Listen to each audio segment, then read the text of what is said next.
Naay nangutana nako ba kun giun sa kuno nako pag-divide ang ako ang oras or ang ako ang lawas sa pag-atiman sa akong baboy ug sa akong pagtrabaho. Sa ang akong matubag lang ana no kay simple lang gyud, division of labor. Ang akong mga anak nanakoy grade 8 o grade 6 ang naa diri nako kaya mo sa tumas syudad. So makatabang ra siya nako diri Friday, Saturday, Sunday pero dili na gani gid ko na siya mga activities sad niya gibuhat. So ang ako yung katabang gid nako diri sa among panginabuhi kini yung ako ang grade 6 ug kini ako ang grade 8. Kini ding akong grade 6 inig kabuntag sayo konting klase siya na ang magluto sa kanuna mo pagkaon rice. So inigmata na ko 5:30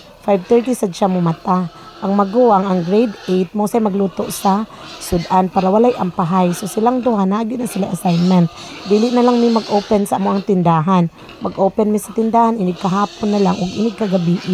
ug Saturday Sunday. So ako inigmata na ko diretso na ko sa akong mga alagang baboy ug mga manok. Dili na ko magluto para sa ako ang mga bata.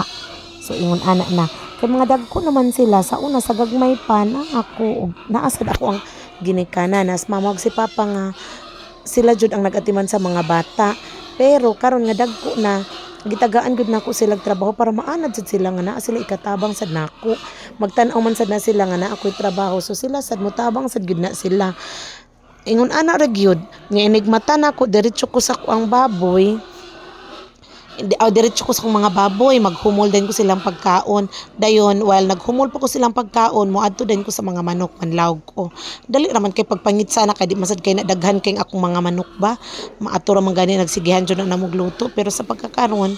wala kay ang pag-ihaw magog manok ba kay time consuming no so magluto lang mi anang manok kun mag-ihaw gid mi basta na mauli sa tong ako ang anak kanto sa syudad mauli diri so mag-ihaw mig manok ingon ana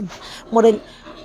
banding namo kaon so mao na siya niya inikam balikon din ako while naghumol ko sa ko ang pagkaon para sa ko ang baboy moadto ko sa mga manok manlawg dayon balikon ako ang inikaman ako panlawg pamuhuman ako painom pamutang og tubig balikon ako ang baboy magwaswas dayon ko ana nila silang mga hugaw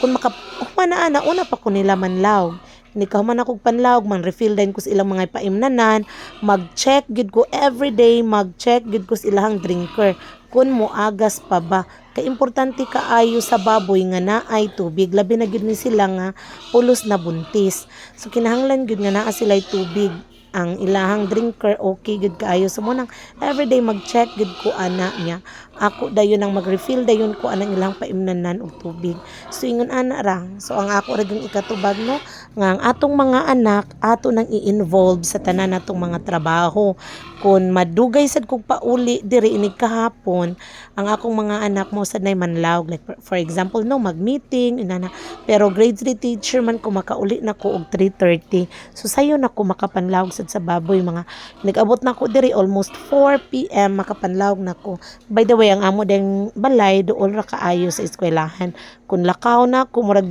dili ra jud makaabot og 5 minutes kun maglakaw ko gikan sa eskwelahan padung sa amo ang balay so mo nang okay ra gyud kaayo dili sa din ako ni papaniud tuhon ang akong mga baboy ang akong mga anay ang ilang kaon buntag ra sa di pa mi moadto sa eskwelahan og inig kahapon inig abot na ko gikan sa eskwelahan ingon ana ra niya inig kaudto ariun lang ni mama kay iyasang liguon iya ra nang liguon limpyuhan ang ad so maura na siya makaya ra gyud basta magtinabangay ang tanang membro sa pamilya wala jud imposible mas ganahan sa dinuon ko nga ako mga anak maanad sila sa trabaho kay wa bita kahibaw no kun